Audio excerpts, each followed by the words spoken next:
Perfect. Brilliant. Okay, so this is Paula Gardner with a seminar, 7 Habits for Good Mental Health. So I'll be talking through 7 habits today, and after each one of those, I'll take a little pause, and if you've got some questions, then I can hopefully answer them. And we'll also have some time at the end as well, if you have any other questions that come up from this talk today. So obviously it's Mental Health Week, and one of the main reasons for looking at this seminar is, I think it's really important to actually think about our mental health all the time, even if we think things are good, because we can do things to actually put ourselves in the right place to keep our mental health balanced and keep us feeling well. So it's really important to think about our mental health, even if things are good. So who am I, and why am I talking to you about mental health? So my name is Paula Gardner. My company's Scarlet Thinking. I used to run my own PR company, PR and marketing company. But about 5 years ago now, I retrained as a business psychologist and coach. And I also started on the journey to becoming a trainee, a psychotherapist. I'm now a trainee psychotherapist. Takes many, many years to be a fully fledged one. And I'm also an assessor coach for apprentices. I coach and assess the work of PR apprentices. So I know a little bit about traineeships and apprenticeships and working with students and so on. And a lot of the stuff that I work with young people on are sort of work skills, careers, and mental health. And apart from that, I'm an author. I've written a few books, Do Your Own PR, Get Noticed, and The Career Pause and Pivot. And I'm in the middle of writing a new one about how to stop being anxious, about being anxious. So yeah, lots of mental health and work with young people going on there. Monica, did you have a quick question? I saw her hand was up. Okay, I'll move on. So why am I focusing on habits? So we all have habits. We have things like we clean our teeth, we put the bins out, we, phone our mum and dad on a Sunday night, or whatever it is. We all have habits that hold up our lives. They're like pillars, foundations. And actually bringing in habits to hold up our mental health is much more practical than relying on our self-discipline. So self-discipline gets depleted. Anyone who's decided to eat clean and be good all day will know what it's like when you decide you eat a lovely breakfast, very healthy breakfast, you do the same lunchtime, and by the end of the evening you're feeling like, I fancy a biscuit with a cup of tea or whatever it is. You've probably had experience of the fact that our self-discipline does deplete during the day, but if things are a habit, we are more likely to keep them up. So that's why I'm focusing on habits to basically promote our mental health. So habits are actually created so that we can free up our brains to do other things. So we've been evolved to create habits so that we do them unconsciously, and we actually take up that habit when there's a cue. So most of us will brush our teeth first thing in the morning and before we go to bed. That's a good habit. Bad habits that many people have fallen into are, when they waiting for something or they have a spare moment, they pick up their phone and they sort of get glued to the screen. So you can see that these cues can trigger good habits or bad habits. So it's important for us to be self-aware and to think about what sort of habits we want to bring in and what sort of habits we would like to phase out. So the first habit that I'm going to talk about today is sleep. So there's two very, very important stages of sleep. that are really vital to us. So we have deep sleep. And deep sleep is basically the sleep that physically recharges us. So what actually happens, and I love this, is that the synovial fluid, so there's this fluid that rises up our spine and actually washes our brain out and takes all the gunk that's been created during the previous day. So during deep sleep, all that happens, all the gunk in our brain is taken away, and also our cells are restored. There's this healing work goes on. So deep sleep is really, really important. And the other type of important sleep that we have is called REM sleep. And what happens during REM sleep is that all the undischarged worries that we've had during the day are discharged through our dreams. So let's say that, you know, your boss has said something a bit critical to you, and, you know, you can't say anything back because perhaps, you know, they were right, but it has annoyed you. You know, you've repressed your feelings there. So what happens during REM sleep is that they get discharged in the form of a dream where you let go of those feelings, so that the next day you can wake up feeling refreshed and, you know, ready for the new day with a clean slate and so on. So you can see that REM sleep is really, really important, because what happens is it sort of mentally recharges us. It helps us get rid of those stresses of the previous day and stops them dragging us down. So deep sleep, important for the physical recharging, and REM sleep, important for the mental recharging. So what happens if we have too much going on in the day? So if we have too much sort of worries, or, you know, too much stress and so on. So what will happen is that your REM sleep will grow in order to deal with these. And that means that your physical, you know, the physical sleep, the deep sleep that restores the physical side, becomes less. And during REM sleep, you will actually tire yourself out. So REM sleep uses a lot of energy. So if you are having to do a lot of REM sleep to get rid of a lot of stresses from the previous day, that means you will wake up feeling less energized because you're not having the deep sleep. And you'll also feel even less energized because you're having too much REM sleep. So it's important that these two are in balance, and we should be having about 20 to 25% of REM sleep a night only. So if you are finding that you're waking up tired, it may well be that those stresses of the previous day are causing you to dream more or even have nightmares. So what do we need to do? We need to get better sleep, longer sleep, and we need to reduce worry. So I'm going to talk about reducing worry when I move on to habit 2. But the first thing I'm going to talk about is actually making sure you get a good night's sleep in the first place. So everybody's different when it comes to sleep, and people do change over time as you get older. Many people find that they wake up earlier, they turn into larks. And, you know, people change at different times in their lives. If they have a job that means they have to get up earlier, or a job with, you know, later shifts, people's body clocks do shift. But here are some sleep tips that are applicable to anybody. So if you have a sleep problem, if you find it hard to get to sleep, or if you're waking up at night and can't get back to sleep, go to bed the same time and get up the same time, even on weekends. It's really important to get yourself into that rhythm, because your body will take a few weeks to get used to that. And when you're sleeping fine, that's when you can have a lie in on the weekends or your days off. Avoid screens, including Kindles, for 2 hours before bed, because what happens is it stimulates the brain. And, you know, that's what we don't want to happen. We don't want the brain to be stimulated before you go to bed. Create your own wind down routine. So it'll be different things for different people.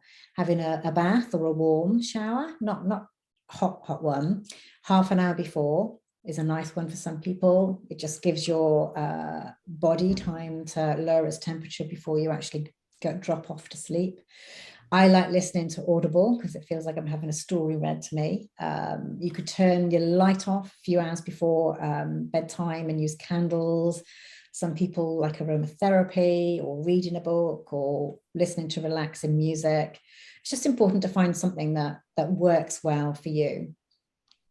There are also some relaxation techniques I'll be talking about later, and they are 7-11 breathing and progressive relaxation. They're really, really nice to help you get off to sleep. The other thing to do is don't reward yourself for waking up in the night. So there are plenty of people who come to me with sleep issues, and I talk to them about what they're doing if they wake up, and they say, oh, I get up and I have something to eat, or I get up and play PlayStation, or I get on with some work.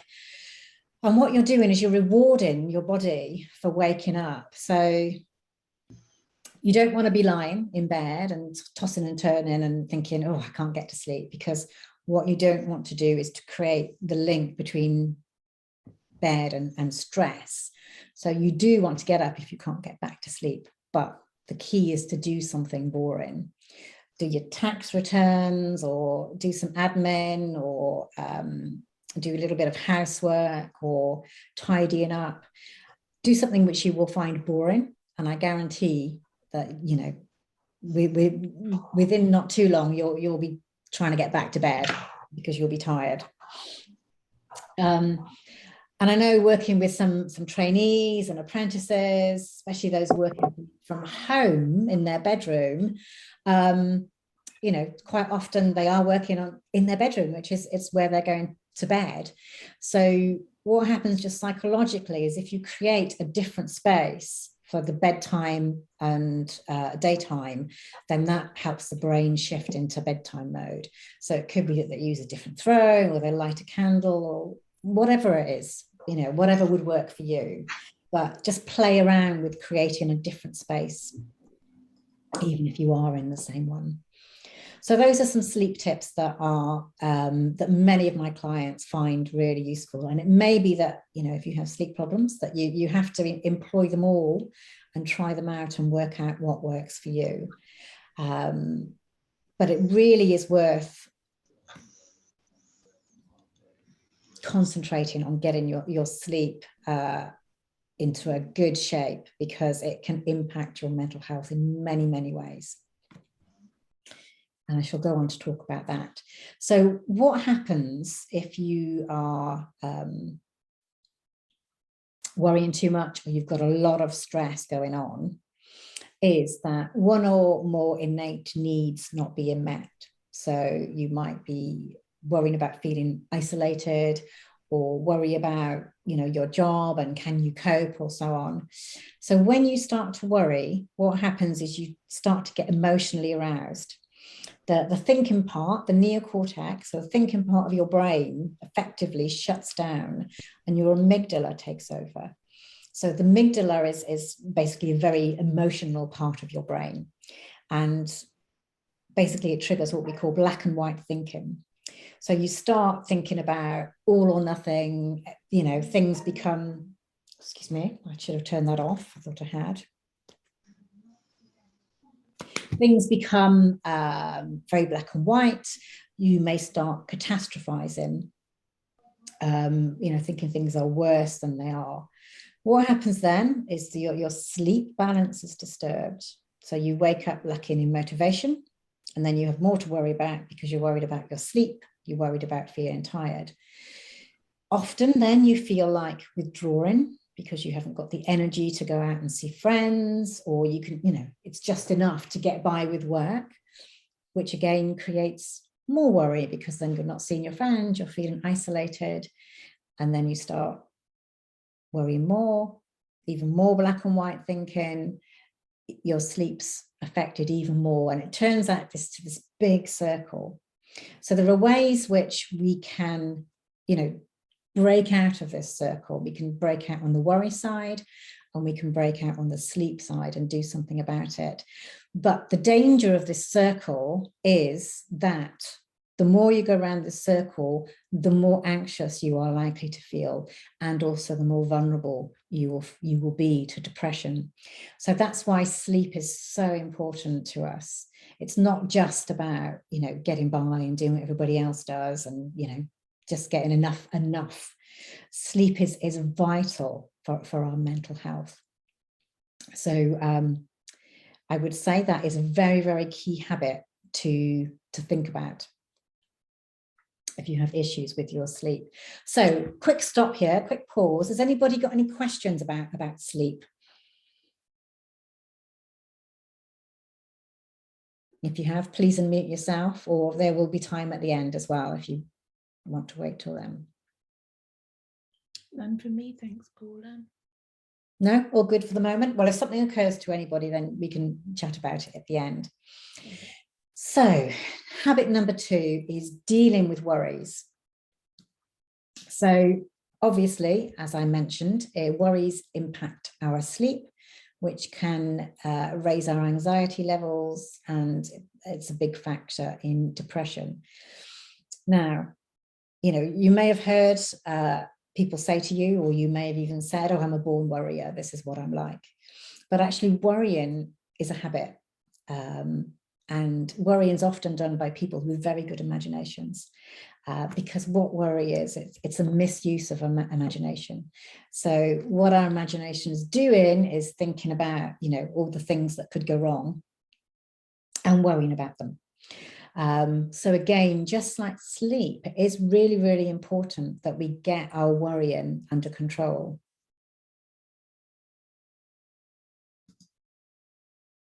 So how do we do that? So I'm going to share some tools here, which are really, really useful if you find yourself in that sort of worry trap. Now, the worry half hour is something that I've used myself many, many years ago, probably about 10 years ago. I was suffering from a lot of nightmares, and I went to my GP about this, and he referred me to a CBT therapist, so cognitive behavior. And he basically shared the worry half an hour with me. And I remember laughing at him almost and thinking, well, saying to him, I really can't see how this is going to help with nightmares. And his words to me were, just trust me on this. Now I know that reducing your worry makes your sleep better. And I wish he'd told me that then, because I would have been interested. So I can personally vouch for this one because it works. So what do you do? So if you're the sort of person that worries throughout the day, and these worries could be anything from, things that may be worth worrying about. You've got an ill relative, or you're worried about your work or money, or there can be things that you shouldn't really worry about. Things that you're imagining. Doesn't matter. What you are going to do with this is you're going to keep your worries to a specific time of day. So often just after work is a good example. So if you find yourself worrying during the day, let's say, it's midday, just say to yourself, right, I'm going to think about that 5 o'clock when I finish. It's important not to repress the worry, because again, we don't want to, repress those worries and give our brains and our dreaming more to deal with. So come 5 o'clock, you then think about those worries. And more often than not, various things will have happened. One, whatever you worried about might have gone away, or your unconscious may have come up with an idea for it. Or 2, you actually don't feel like worrying. The moment has passed, or you actually forget at 5 o'clock, or you use that time to actually sit down and think about practical solutions to whatever it is you were worrying about. So the beauty of this is it keeps your worries to a specific time in the day, so they're not leaking out and affecting the rest of your mental health and your sleep and so on. And this is a very, very effective technique. Similar to this, but slightly different, is journaling.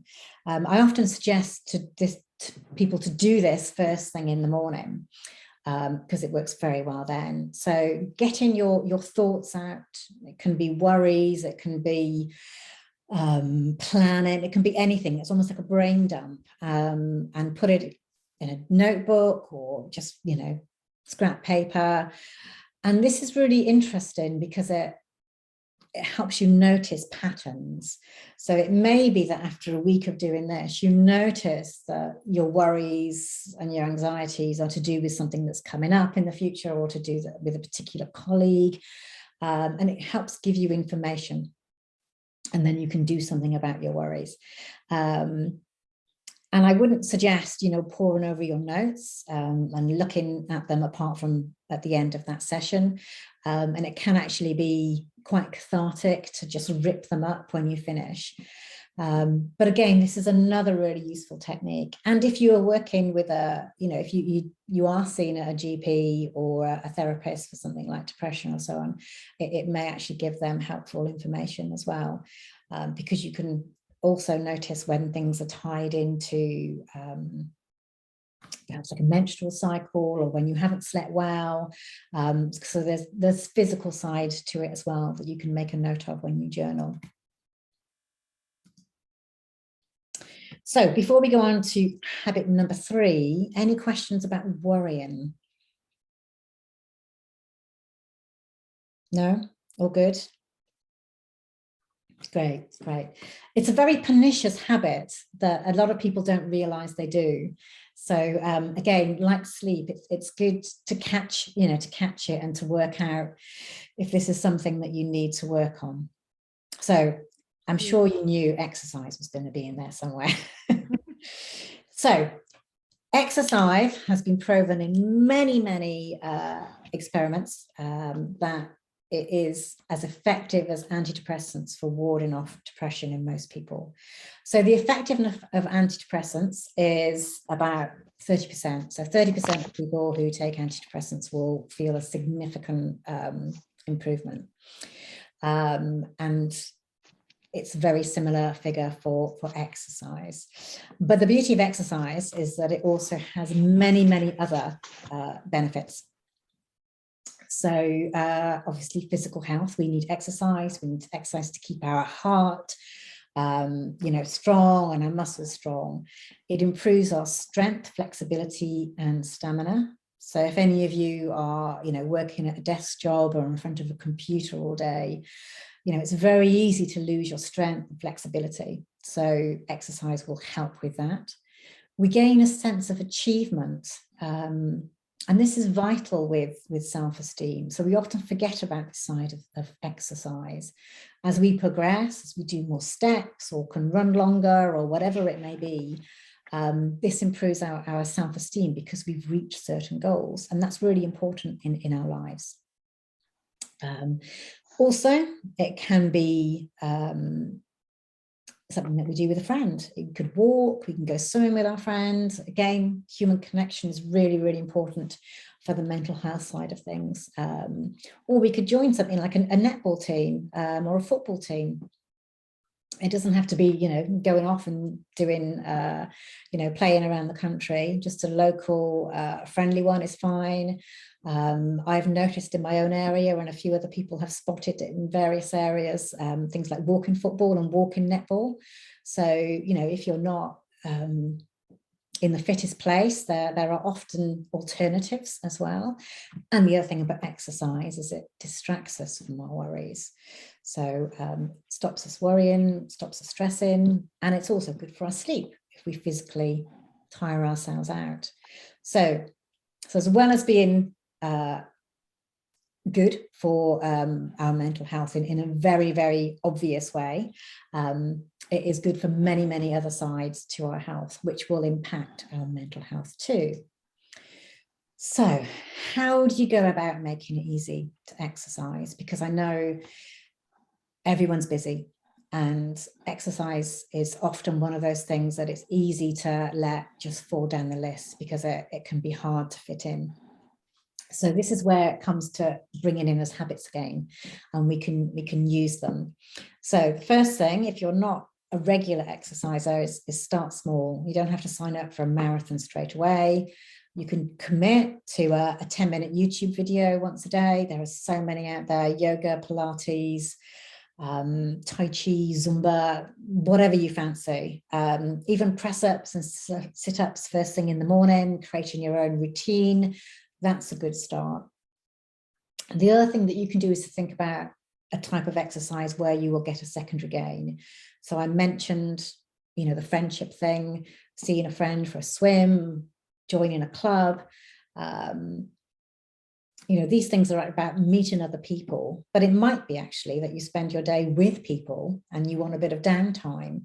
So that time at the gym or swimming lanes at the pool, that might be really, really useful for you, just to calm down and have that time to reflect. Everybody needs some privacy. Everybody needs some time to just think things through. So your exercise can actually be that as well. Make it easy for yourself. So packaging bag, keep it by the door. Have more. So if swimming is your thing, have more than one costume or a pair of trunks. So you don't have the excuse of, your costumes in the swimming, in the washing machine. Just make it easy. Set yourself a goal, perhaps, and reward yourself with some new kit, and tell people what you're doing and ask for help. So, if you decide that you want to go running at a club on Mondays, tell your line manager and, ask, say, I'd really like to get off on time on Monday so that I can do this. Get other people to help you and support you. And the other thing about doing something with other people is that it can really help you keep accountable. So if you know that it's very easy for you to let things slide, arranging to meet a friend for a walk or a run or whatever means that you're more likely to keep it up, because if you don't do it, then you're letting them down as well. So again, use little things to help you get going, and choose things which suit you. If you know in the past that you don't like running, don't do it. Choose something that you will enjoy, and make it easy for yourself. Okay, so any questions on exercise before we move on to watching your thinking?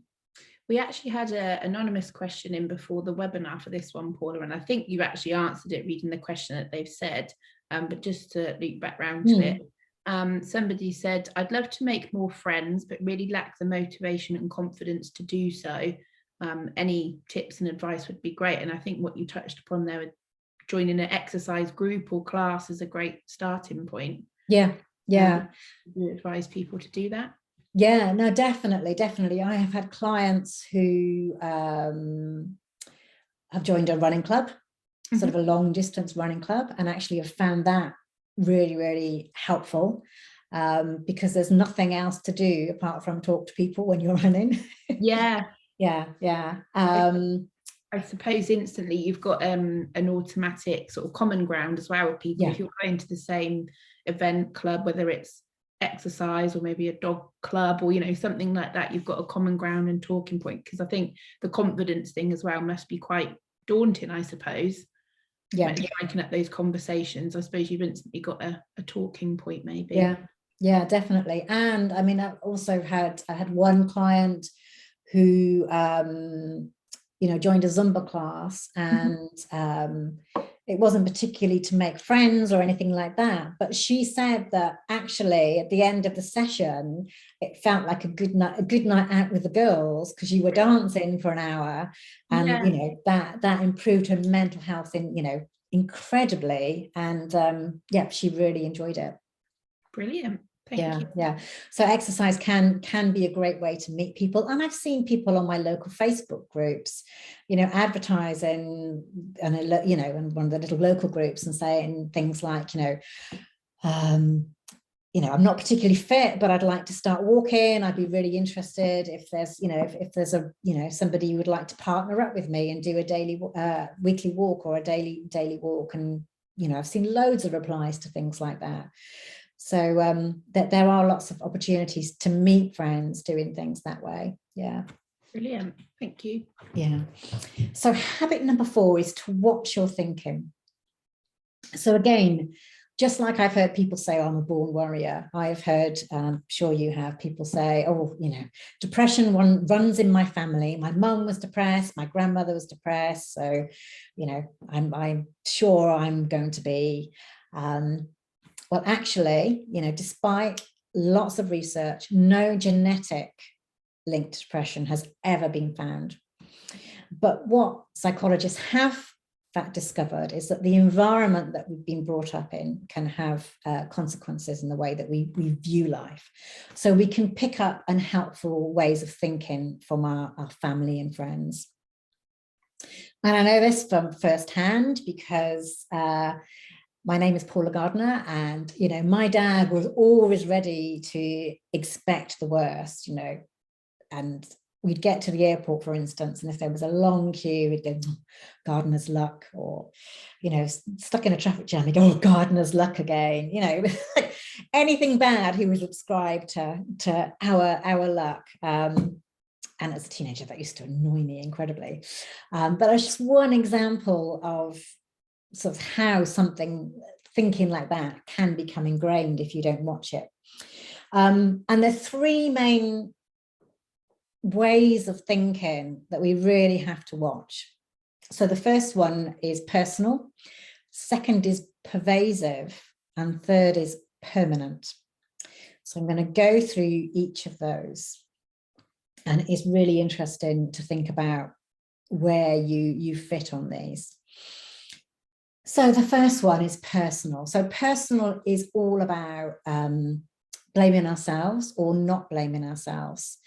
So if things go wrong and you tend to blame yourself for it, that means that you're falling on the not so great side of personal. So, if your line manager criticizes your work and it really makes you spiral into doubting your ability, that's when you're taking things personally. If someone, doesn't say hello, and you take it personally rather than thinking, oh, they're having a bad day, or they must be really, immersed in something or thinking about something. Or if people are whispering, you naturally assume it's about you, or, you send a text and someone doesn't return it and you start thinking, why haven't they got back to me? This is taking things too personally. And this is not good for our mental health. Now, it's very easy to say, this is not great for our mental health, but what do you do about it? The thing that you do is to notice when you start taking things personally. And I'll talk a little bit in a minute about what to do when you notice, but start being self-aware. And you can see it when people give other people compliments. How often have you heard someone say, oh, I really like your jacket, and then someone goes, oh, this old thing, or oh, I got this in Primark for £7. That's actually shrugging off something which is meant to be a compliment. So basically with personal, it's not letting in the good things and taking the bad things too personally. So that's one thing to look for. The second thing is permanent. So good examples of this are failing your driving test and thinking, that's it, I'm never going to drive. Or, getting critical comments on your work or amends from your skills tutor and thinking, oh, that's it, I shouldn't be working in this industry, I'm not really cut out for it. Or, moving on from wondering why someone doesn't return a text, you're tempted to block them because, that's it. They're never going to want to be in touch with you again. So it's making something which is quite temporary, making it feel permanent. And everyone does these things sometimes. Nobody is immune to it, but it's if you notice that you fall in the pattern of doing this, that's when you need to be careful. And the third one is pervasive. So if permanent is about something temporary, feeling though it's going to last forever, pervasive is all about something small creeping into the other parts of your life. So you're failing your driving test and you think, I'm rubbish at everything practical. or getting the critical comments on your work, making you feel like I'm never going to hold down a job, or not getting the job, or a date with somebody that you'd like to go out with. If you don't get it, then it really brings your mood down and affects you in every way for weeks, rather than you being able to just put it in a compartment and move on. Another example is, having an argument with your partner or parent in the morning, going to work, and it's with you for the rest of the day. It's leaking into everything. So watching yourself and how you react to the bad things going on in your life is really quite interesting. So start noticing how you look at setbacks, and also think about the people around you too. So think about, your parents or carers, your siblings, your friends, partner, your colleagues. How personally do they take things? How pervasive do they see things? How permanent? And is this different to you, or are you picking things up from them? And if you do notice yourself doing these things, so pull yourself up, remind them that they are just thoughts, not reality. Your line manager may have pulled you up on something, but this is feedback. It's not, complete judgment about who you are. And worst case, let's say that actually you weren't cut out for that job. That job isn't right for you. Well, that doesn't mean the rest of your life is rubbish. So make a habit of challenging the thoughts. So you can challenge them, or you can just notice them and put them to one side and move on, or you can even make it a game. So I have some clients who talk about, oh, the cloak of pervasiveness came up upon me, or permanence cloud, or, and actually just making it into sort of this visual thing that they can laugh about. So just remember that this is your thinking. And one of the beauties about being human is that we can separate ourselves from our thinking. We can notice when we are thinking something that might spiral us out of control, and that it isn't necessarily true. Our thoughts are not necessarily true. So when we grasp that, it's easier for us to separate ourselves from our thoughts and to be able to push the ones that don't serve us away. So any questions on thinking, changing your thinking?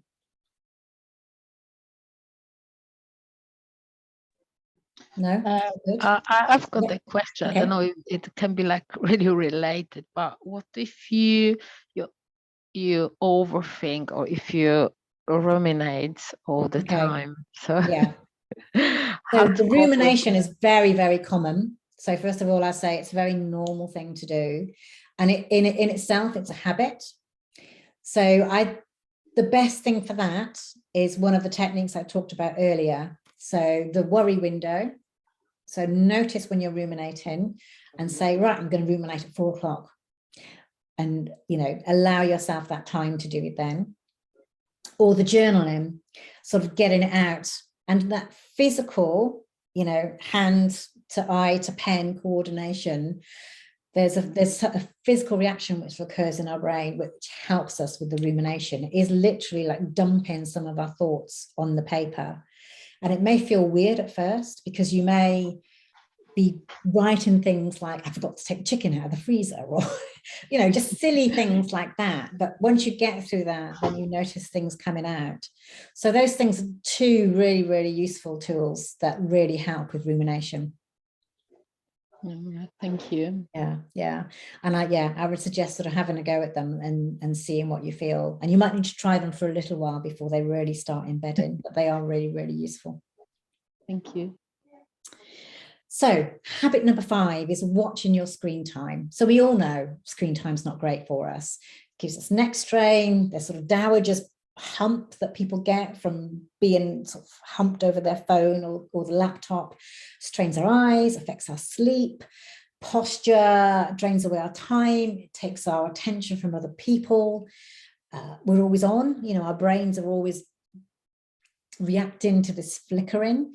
And something else I found out recently is that screens, because they flicker and we don't see the flicker, it actually hypnotizes us and it puts us into a trance. And if you've ever gone on Facebook or TikTok and actually doing this and you're thinking, I don't really want to do this, but I can't pull myself away, you know, you have actually literally been hypnotized by your screen. And we all need time away from our screens for sleep, for, you know, our mental health, for our quality of lives. So solutions. So this isn't always easy. And if anybody is doing digital apprenticeships, you know, they'll probably find it the most difficult because, you know, they have to be in touch and, you know, stay in touch with the news and what's going on. So it's part of our job. But again, we can use habits. So you start by putting the phone away before bedtime, try it for an hour and then extend that time each day. There are a lot of apps that you can use to log your screen time.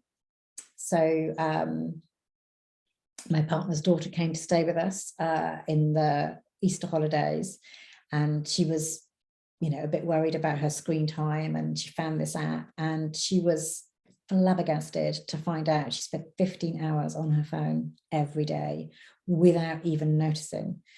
And over, you know, the 2 weeks, she was able to get that down to about 9 hours. And she's now very, very fully aware of it and working on it. But if you try one of those apps and you know, you may be surprised at how long you were spending on your phone and laptop. Swap it for something else. So if you're used to, you know, scrolling through your phone on a bus or the train, use something like Audible or, you know, language. You can do a language course on the bus. Deep breathing, which I'm going to teach you in a minute, is also really, really useful that you can do in a queue. And thinking of cues, think about when you pick up your phone, because they will generally be a trigger. It might be when you're bored. It might be when you see somebody else pick up their phone. It might be when you sit down on a bus or a train, and think about how you can use that trigger to do something which isn't so great for you and to change it to do something that is better for you. So it's about, again, it's about self-awareness and thinking about, okay, here's the trigger. I feel like I want to pick up my phone. Can I do something else that's going to be more useful for me instead? And actually, do you know what? We don't always have to be doing things. We can sit on the bus, you know, with our eyes closed or looking out of the window and do nothing. Daydreaming is marvelous for our brains, and it is marvelous for recharging ourselves. And I don't think we do enough daydreaming. It's a forgotten art. So there's nothing wrong with doing nothing. Okay, so before I move on to habit number 6 and about connecting, any questions about screen time or ways to reduce it? No? None for me. Oh, good. So connecting. So this isn't about staying connected online. It isn't about networking. This is about friends. So studies have found that if you are isolated, let's say you haven't seen anyone for a couple of weeks, mental health issues can develop in as little as 2 weeks. So that feeling connected and feeling intimate with other people is really, really important. So we need a certain number and certain type of friends. So we need people who accept us warts and all, and this could be partner, you know, friend, your mum. We need at least one of these, somebody that we know knows us. Most of us, if we have 3 or 4 of these in our lives, we are incredibly lucky. But those sort of very, very intimate friends are really, really important. And then we have another layer of friends. So friends that do different things for us. So it might be friends that we go out with when we want a good night out. It might be friends that we know that we can talk through a problem with. And they're not our real intimate friends, but they serve different purposes. And generally a person tends to have a larger amount of these, but you know, no more than about 10 really. And then we have things like colleagues or people that we chat to, you know, our barista or whatever. And all of these are important to us. You know, obviously the intimate friends are very important. Those friends that we can do things with are very important. And the people that we see at the bus stop or in Starbucks or whatever, they're also important, because they're the people that put little smiles on our faces. And, you know, it's just that general interaction. And so as well as those relationships, we all need to feel connected to a community. For most people, this is their workplace. But, you know, also people sometimes feel connected to being part of a church, a team, exercise team, you know, running football team or whatever it might be, a political group. It can be something online. You know, I have, you know, clients who are connected to sort of groups of people that play PlayStation or Xbox online. They've never met in person, but they get together, and that gives them a sense of community. So we need friends and we need community. And it's really important to us that we don't drop fun. So when things get busy, just like exercise, it's really tempting to drop fun commitments. But be very careful of doing this, because that's what causes the isolation, which causes us to worry and sleep less and gets us back in that circle again, which we don't want to do. So if time is short, think about, you know, seeing your friends, but perhaps for longer. Shorter rather, or combine two things together. For instance, seeing them and going for a walk. But it's important not to isolate yourself. And again, if you've, you know, you're in a new job or a new area or something, and just for any reason, you are feeling really isolated at the moment. I'm going to talk about how to make friends in a minute. But if you are feeling really isolated, the quickest and best way to feel connected is to volunteer. And there's so many opportunities within communities to volunteer. It can be anything from getting trained up to become a Samaritan, to volunteering in a, you know, a soup kitchen or food bank, you know, to a neighborhood litter pick. There are just so many different opportunities where, you know, you can find something that will suit your personality. Meeting others can sometimes be difficult. So I often, well, there's a framework where you turn attention away from yourself and learn to ask questions, have interesting questions up your sleeve, and practice. So I'm going to talk about that next. But the premise here is don't drop fun with other people. We all need it. So making friends. First of all, just remember, like, all of us have had a tough couple of years. We've had the pandemic, you know, most of us, our jobs have changed in some way. It may be that we've got, you know, in new employers, on new courses, we've done hard things. So I think it's really important to remind ourselves that it may be hard to make friends, but we can do hard things. And actually, you know, I've adopted this as a kind of a motto. You know, when something's hard, I look at that and acknowledge it's hard, and I can do hard things. And it is very empowering to think that. Also, think about how you tackle things. So a colleague once told me this lovely metaphor about people and the way that they live their lives. So you have the people when you go into a pool, swimming pool. So you have the jumper-inners, the ones that just get on with it, jump in. And then you have the tiptoers. So I'm a tiptoer. You know, I sort of tiptoe in, don't know why, because it makes it last longer, but somehow it reassures me that it's not quite so bad. We all know that those first couple of minutes are going to be hard. We all know that they're uncomfortable, but we don't want to sit on the sidelines forever. So we're going to have to get in there at some point. So when it comes to making friends, think about which is more comfortable for you. Are you a jumper-inner? Is it more in your personality and your comfort zone to say to your colleagues, you know, oh, you know, you're going to this thing, that sounds really interesting. Would it be okay if I tagged along? Or, you know, to organize something yourself?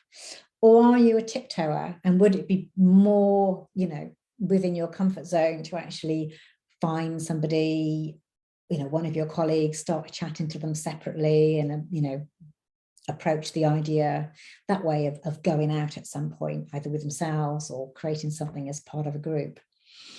So thinking about how you approach things, are you a jumper inner or a tiptoer, and do it in your own way.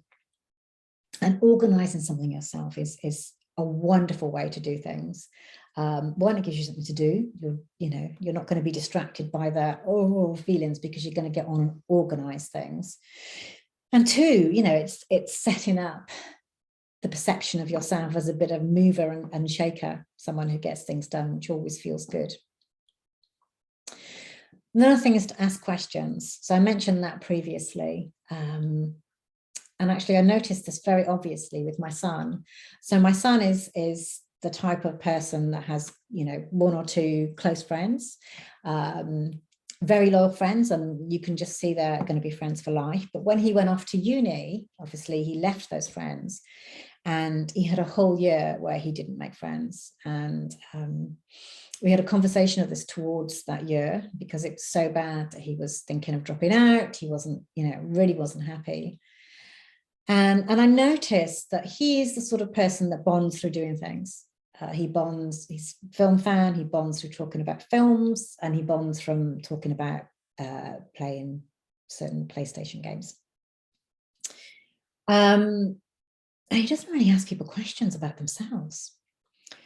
So I was telling him this and talking about how, you know, you have to be curious about other people. You have to ask them questions. And if you aren't curious, you have to make yourself curious, or at least look as though you're curious, and then curiosity will bubble up because somebody will say something that you are interested in. And he adopted that. And actually, yeah, he's very, very comfortable with his friends now. And in fact, a few years ago, one of his friends got him his dream job. So, you know, the investment in doing something that was outside his comfort zone was really, really worth it.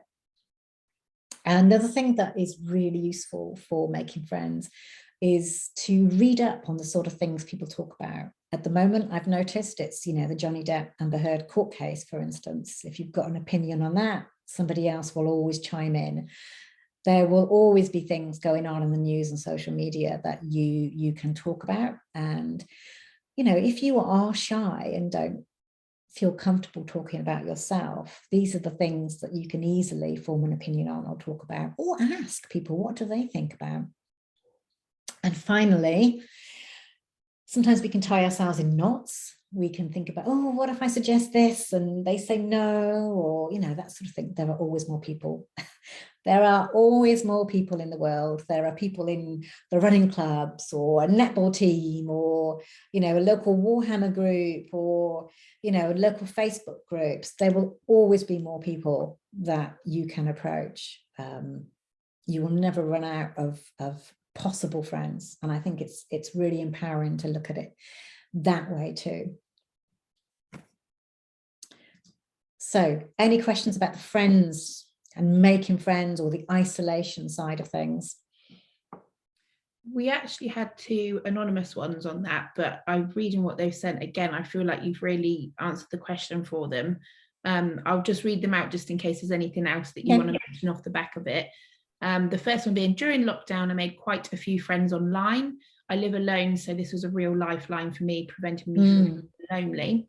I am, however, now at the point where I'd love to meet them face to face, but not sure how to approach the subject. Any advice? Yeah, again, you know, if they're a jumper in a, you know, if it's a WhatsApp group, for instance, and everyone's on the same thing, you know, things like, I've really, really enjoyed meeting everybody online. Does anyone fancy a meetup in person? Yeah, it doesn't have to be anything, you know, very formulated, something quite casual, and then just see what the reaction is. Yeah, just throw yourself in there. Yeah. And then finally, the last one, sorry, I work with a great group of people and like to think we get on really well, but never seem to get invited to their social events outside of work. Makes me feel really left out when they're talking about it. What should I do? Yeah, this is a tricky one, isn't it? Because if you're hearing other people talk about things, you know, and you're not invited, then your instinctive reaction is to sort of close off, which then makes it look as though you don't want to come. Yeah, one thing I actually do know from that is anonymous for this purpose, but actually spoken with them, they're quite a lot younger than the colleagues that they work with. So maybe a consideration could be there. They might not be thinking to invite you because they might be assuming that you don't want to go, maybe. That conversation. Yeah. And I think, again, thinking about what suits you, but options could be actually, when they're talking about it, say, no, that sounds great. I'd like to, you know, can I come along? Can I tag along? Or, you know, finding somebody that goes along on, you know, on their own, you know, maneuver it so that you're going to the car park or the bus stop with them. And, you know, just saying, oh, you know, can I come along next time? I hear you talk about it all the time. Yeah. Yeah. I think the thing is, don't be afraid of looking a bit vulnerable. Mm-hmm. Yeah. It is vulnerable to say these things. But again, I don't think that's anything to be afraid of. We naturally don't like to do it, but that's when we make connections, when we show who we are. Yeah, absolutely. Yeah. And the other thing is to set something up yourself otherwise. Yeah, invite them to something. Yeah. Perfect, thank you. Okay, so final habit, relaxing. So we all need time to relax. So relaxing is going to help with our sleep, which is, we know, is really important. It'll help with our emotional arousal. So it'll stop us thinking in black and white, and it recharges our batteries. So we're refreshed and we can do a good job at work. Really important.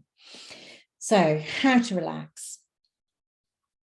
I'm going to talk about lots of ways here, but 7-11 breathing is really, really useful.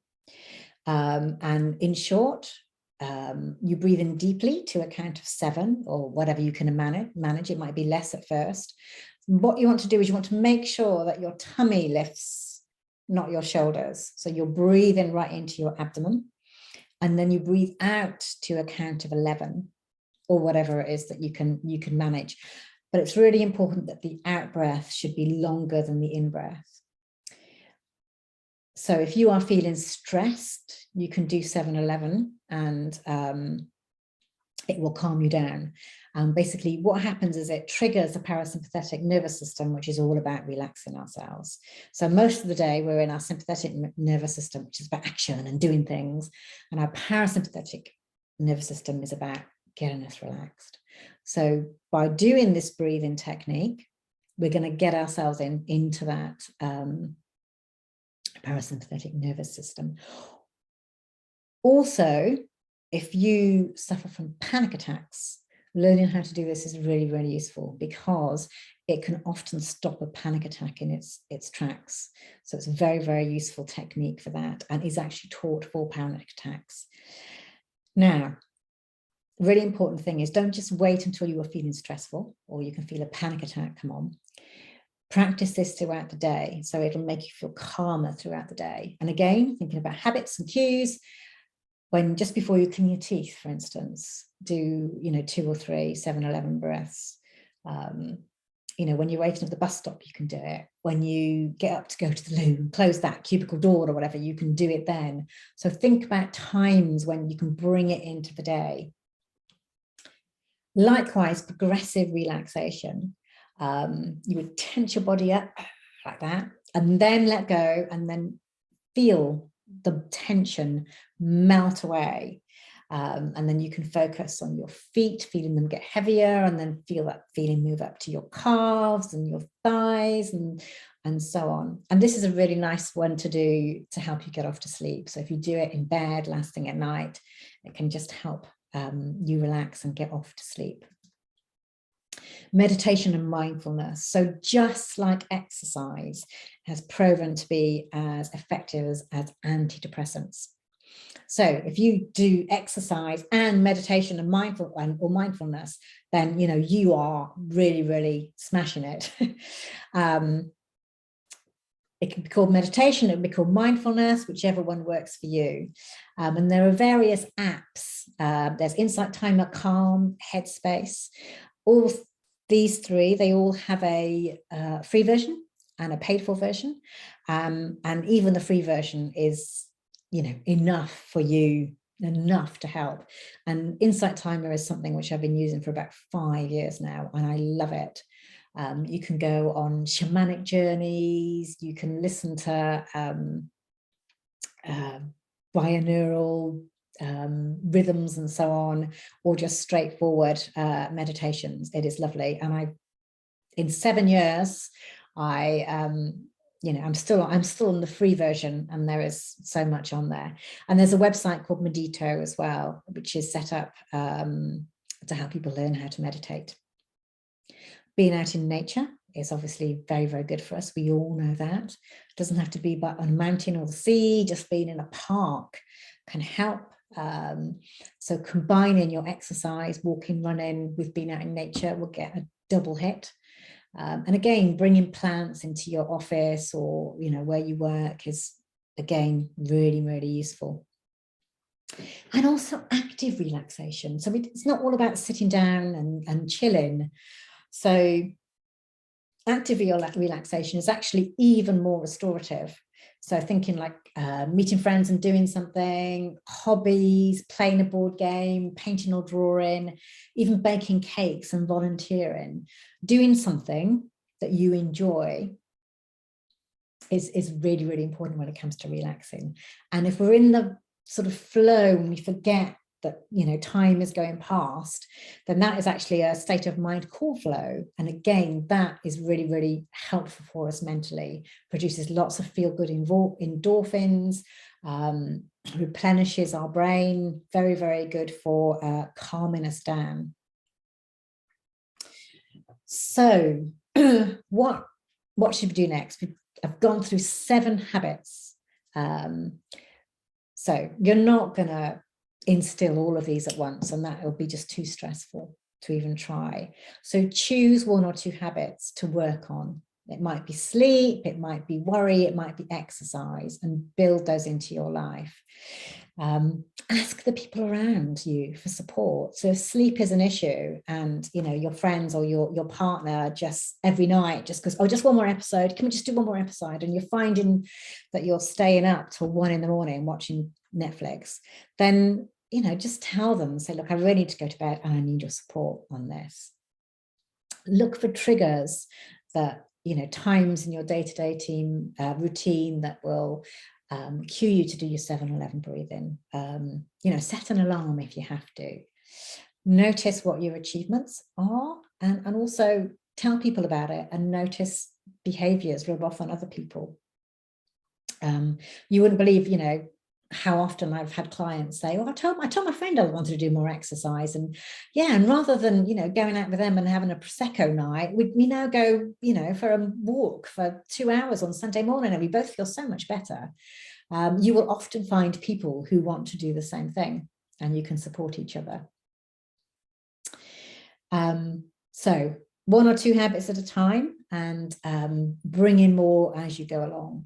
So Holly will have the recording for this, and there will also be the slides for this as well. So you'll be able to go through the slides too as well. If you are struggling, there are various places that you can go. So there's a Department of Works and Pensions has something called Employ, that if you're an apprentice, it can offer support. And if you're a young apprentice or trainee, Mental Health UK has got a program to help 14 to 18-year-olds. Samaritans, you can always call for free, and there's a website as well, so they are always available. Your GP, if you are struggling, your GP can often be very helpful. Waiting lists can be long, but if you are struggling, then at least get on that waiting list, and more likely than not, they can give you access to free CBT sessions. Your line manager at work, I would suggest if you are struggling, chat to them. And also your skills tutor. Neither your line manager or skills tutor is likely to be a mental health expert, I know, but what they can do is help you get help. They can research where to get help for you. And if you are struggling, it is always good to let other people know, rather than struggle on and hide it. Because of course, if you think right back to the beginning, if you are hiding things and you're going to be worrying about them, and you're going to be getting in that sort of that circle again, which makes things much worse. So if you have any questions that you would like to email to me in confidence, then my email here is paula@scarletthinking.com.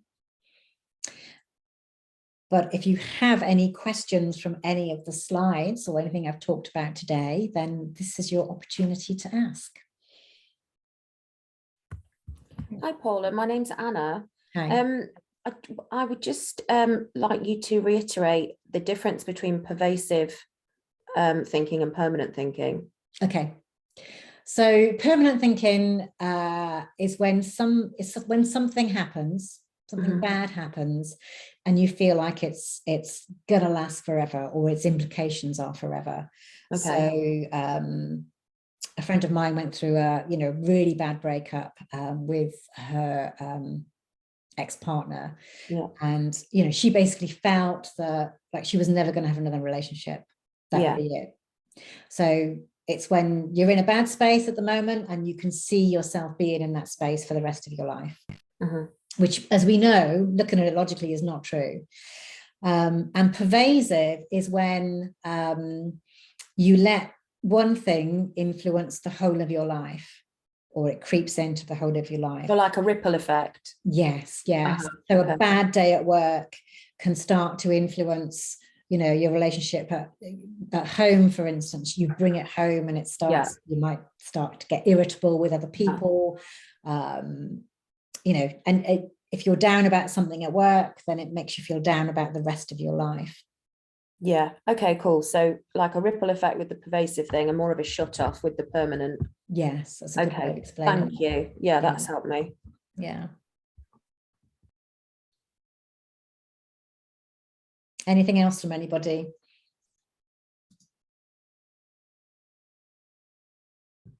I don't think so. We've got a couple of people just popping in the chat asking for recordings and the slides, which will definitely be being sent out, probably be later today or tomorrow, just as an FYI. But I can't see any other questions in the chat. So can I just make one suggestion?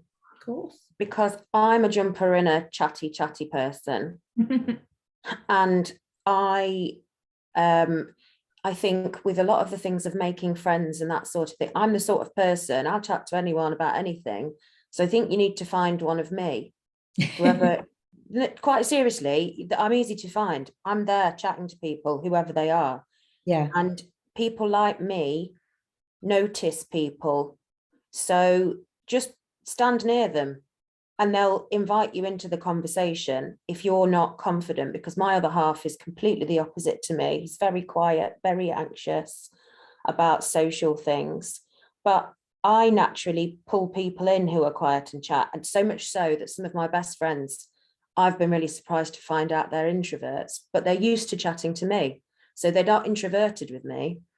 So I just thought of that when you're talking about people trying to make friends. I thought it was, also people love to go for a drink. If you say, what about, do you want to go for a drink? And then if they come back and go, yeah, let's meet for a coffee, you know which sort of drink they're into. Yeah. But most people will say, yeah, let's go to the pub. They were just the two things I was thinking of. Yeah. Yeah, that's really, really helpful, actually. Yeah, you're right. Looking for those people who are chatty, who you feel are going to welcome you. Yeah. And also another tip is, if you're at an event, standing by the food or the drink, or even at the door when you can sort of like, greet people almost and have a chat with them then. Yeah. Find where you're comfortable and sort of station, or, find someone like Anna who, and actually be vulnerable and say, I'm a bit nervous. Can I tag along with you for a bit? Yeah. Absolutely. I say, yeah. Yeah. I'd say, let's go to the bar. Let's have a drink. Yeah. Well, that's really good advice. Yeah. Well, I hope everyone has found that useful. The slides and the recording will be out soon. And there's my address if anything's come up today that you would just like to follow up with me. So thank you all for taking part and being great guests. Brilliant. Thank you, Paula. Thanks, Thank everyone. you. Thank you. Bye-bye. You're welcome.